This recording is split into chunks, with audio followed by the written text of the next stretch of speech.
Hello friends, happy Navratri. চলো তোমাদের আজ আমি গোয়ার মহালক্ষ্মী টেম্পল একটু ঘুরে দেখাই। মন্দিরের বাইরে থেকে হয়তো অনেকবার দেখিয়েছি, ভিতরে ক্যামেরায় অ্যালাউ থাকে না। আজ আমি তোমাদের যতটা পারছি তোমাদের শেয়ার করছি।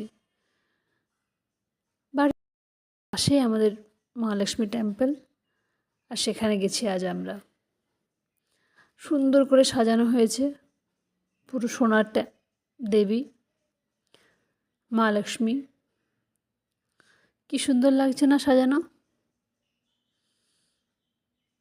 সেই মন্দিরের ওখান থেকে দেবীকে বের করে নিয়ে আসা হয় আর পালনায় বসিয়ে দোলানো হয়।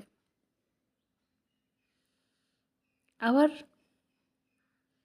পুজো হয়ে গেলে আবার দেবীকে দেবীর জায়গায়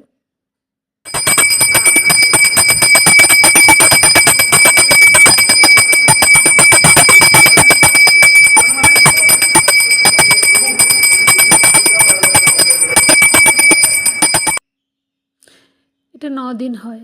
শুধু শান্তা দুর্গা নয়, মহালক্ষ্মী, শান্তা দুর্গা, নাগেশী, মঙ্গেশী সব টেম্পেলেই হয়। তাই মনে হলো তোমাদের এই ছোট্ট ভিডিওটি শেয়ার করি। ভালো লাগলে like. Thank you so much.